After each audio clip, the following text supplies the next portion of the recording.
পঞ্চায়েত কর্মচারীদের প্রশিক্ষণ। মন্তেশ্বর পঞ্চায়েত কর্মচারীদের নিয়ে আজ একটি প্রশিক্ষণ শিবির অনুষ্ঠিত হলো মন্তেশ্বর ব্লকে। মন্তেশ্বর পঞ্চায়েত সমিতির সভাকক্ষে আয়োজিত এই দিনের প্রশিক্ষণ শিবিরে প্রতিটি পঞ্চায়েতের নির্মাণ সহায়ক, সচিব, ডাটা এন্ট্রি অপারেটর ও নির্বাহী সহায়কদের প্রশিক্ষণের জন্য আইএসজিপি সেলের কালনা মহকুমার মেন্টর ও জেলা কোঅর্ডিনেটররা উপস্থিত ছিলেন।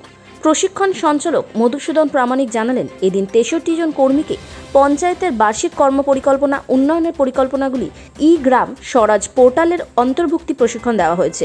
মন্তেশ্বর ব্লকে যেখানে সব এনএস, আমাদের নির্মাণ সহায়করা, সেক্রেটারি এবং গ্রাম পঞ্চায়েত থেকে আগত যারা ডেটা এন্ট্রি অপারেটর, তাদের নিয়ে সারা বছর ধরে তারা যে গ্রাম পঞ্চায়েত উন্নয়ন পরিকল্পনা 21-22 সালের জন্য তৈরি করেছে, সেগুলি অনলাইন এন্ট্রি এখান থেকে তাদের হাতে হাতে প্রশিক্ষণ দেওয়া হয়। আচ্ছা, এই ট্রেনিংয়ে কারা কারা উপস্থিত আছেন?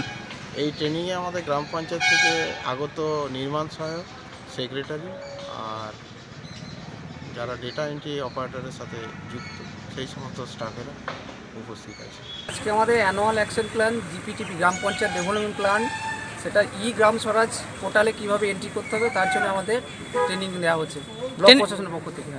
কারা ট্রেনিং দিচ্ছেন? এরা ট্রেনিং দিচ্ছেন আইএসডিপি যা কর্মকর্তা আছেন তারা, এবং আমাদের পঞ্চায়েত সমিতির বাবু সাহেব আছেন।